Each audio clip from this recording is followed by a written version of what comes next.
You know, the anomy, or what you call social instability in our land, like the Ides of March, are not yet gone. Members of the Petroleum and Natural Gas Senior Staff Association of Nigeria, PENGASSAN, have threatened to shut down oil production in Nigeria for 30 days. Protests were staged in Abuja, Warri, and Kaduna, plus Port Harcourt. They want the federal government to curb the lingering massive oil theft in the Niger Delta. If the threat is implemented, we run the risk of losing 1.3 trillion naira from non-production of crude oil, a major foreign exchange earner for the country. But can we afford this at this time? We cannot afford it. We are already beaten and battered. What can we afford? You know, when you have a problem, you begin to look at how best to solve it, not to further compound the problem. And I quite understand the stance of PENGASSAN. Now, you are losing millions of barrels to thieves. And it's not as if this, let's take for instance, those who vandalize the pipelines. We have security operatives watching over these places. So, you know, at the end of the day, you hear that they are, to steal oil, humongous volume of oil, it's not child's play. In fact, the NNPC says it loses 1.9 billion. It's a lot. So who has been held responsible so far? Because you see, a lot of times, what we see in Nigeria is people continue to err and they don't get to face the music until we begin to punish those who err. I will say this over and over. We won't get over these things. And we don't want Nigeria to be grounded. Because the economy is so poor. You go to the market and you want to buy items. And you begin to ask yourself, okay, how much did money drop from my purse? That is how bad it has become. So we can't afford to have this one. Sometimes you think you've lost some money. Do you understand? So there is need for the government. And incidentally, Mr. President is the Minister of Oil, Petroleum Resources. Exactly. And he's the Commander-in-Chief. So it's like everything is at his table. So what are you doing about it? Security is there. You are the minister for this. So what exactly are you putting in place? The president is the clearinghouse. He is. So at the end of the day, what I'm looking at is, irrespective of whatever the government is doing, until we see solution to this problem, then it's like they're not doing anything. So there is need to stop this. People, and they're not ordinary people, because to break into a pipeline takes a lot of... You know, the pipelines are buried deep into the soil. Exactly. So no ordinary person will just go and do this.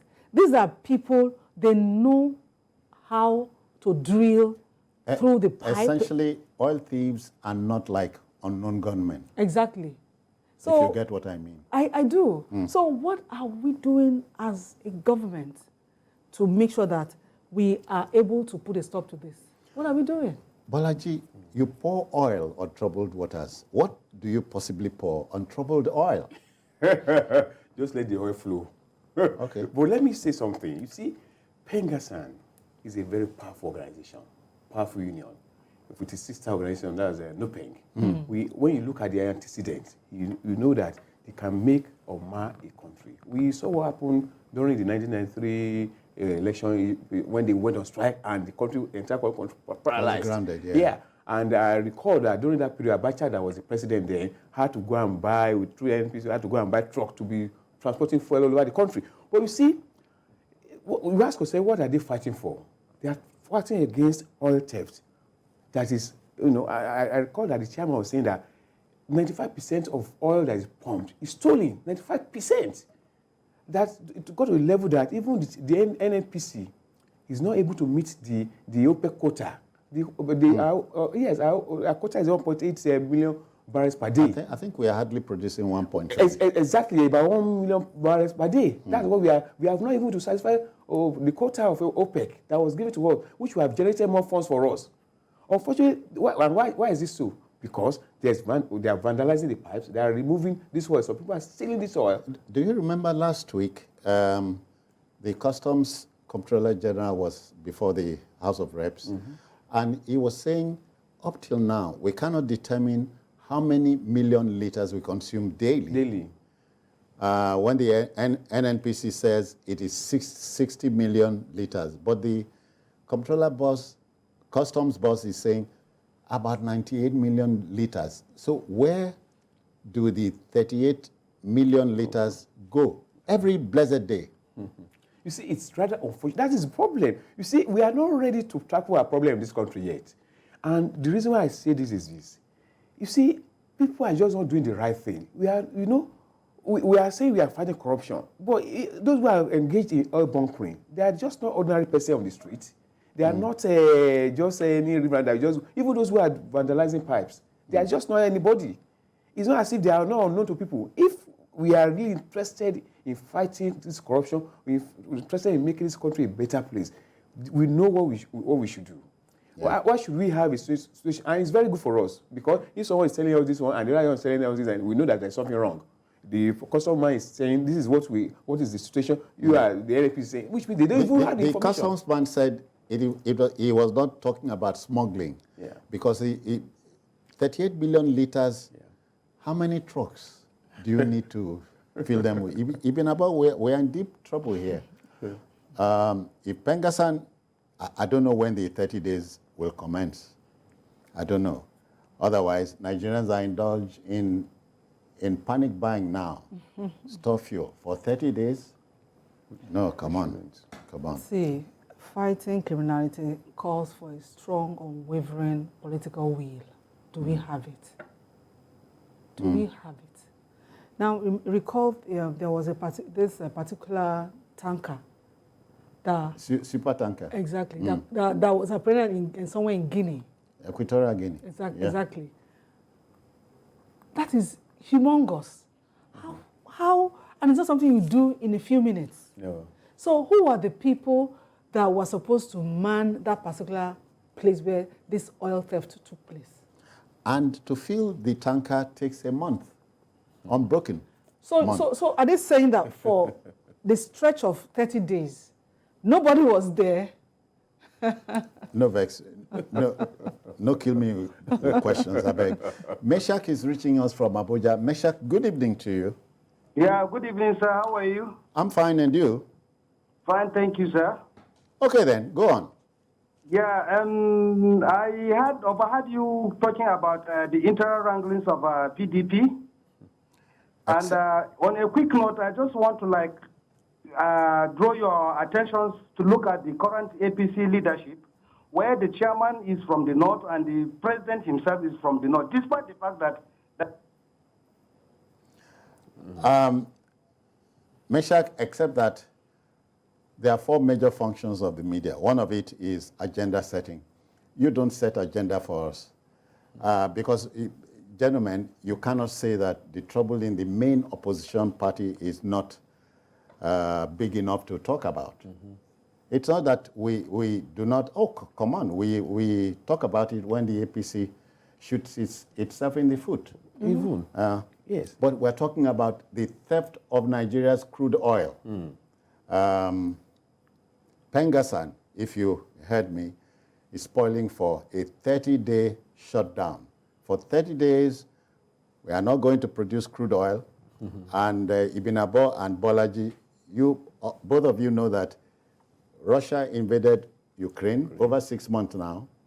The 13 OPEC oil-producing countries are making money, excepting us. And it does not bother anybody. You know, I like the fact that PENGASSAN, they came up with a solution, a temporary solution that, okay, whoever you're going to deploy to those places to watch over the pipeline and all, that there should be a KPI. We do not apply such a lot in Nigeria, your key performance index. That tells your boss whether you have done well or not. So I think at this point, it has become necessary for Mr. President to apply it. So that when you deploy some persons, some operatives to some places, and we continue to have these stories, then they should answer to what is going on. Why is it happening? This is not done. I mean, the people stealing this oil are not ghosts. They are human beings. And it takes... They live amongst us. Do you understand? And it takes a stretch of time to do it. So who is looking the other way while they are stealing our oil? They should be called to book. And for Bolaji, for PENGASSAN to make this as its the major thrust of its threat means they know the problem can be stemmed. Yeah, I agree. Because there's, excuse me, you see, they have no choice. Because from what they said, this is also affecting them, their members. It's affecting their jobs.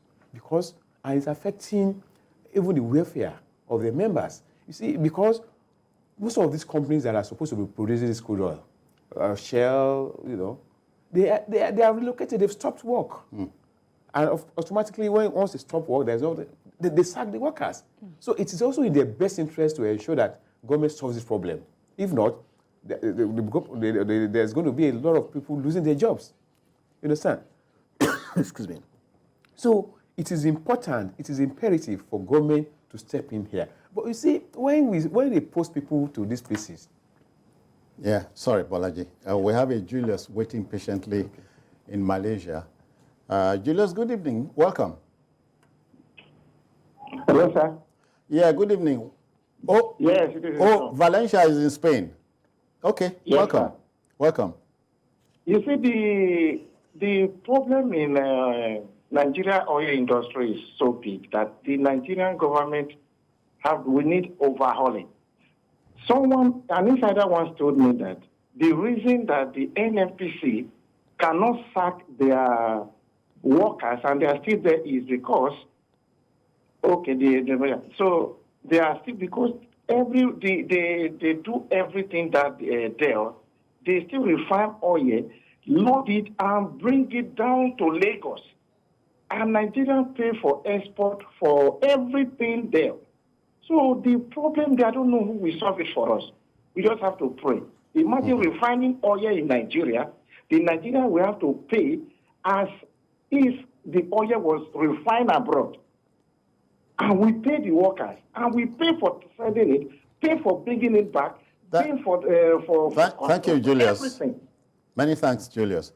Here we go again. At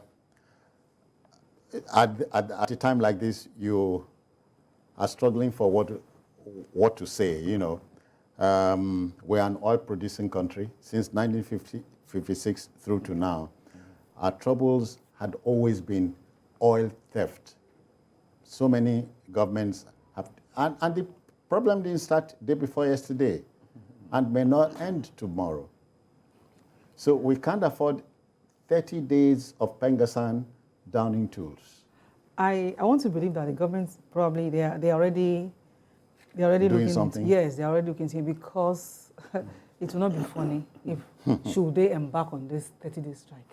Because see what we suffer when there's fuel scarcity. So we don't want to go there. We don't want it at all. And I will always say it, the problems we have in Nigeria is man-made. Yeah. And they are solvable. But are we deliberate about it? Do we have the intention, the political will to solve this problem? Is a question. We can solve these problems. All right, we must go, gentlemen, but not before reminding us that we don't need a PDP answer, APC answer, or Labour Party answer. We need Nigerian answers to Nigeria's problems because they are man-made. Yeah. We're out of here, out of time, so I must thank Bolaji Tunji for coming. Thank you very much. No less so, Ibn Abo Dixon. Many thanks for your time. Always good to be here.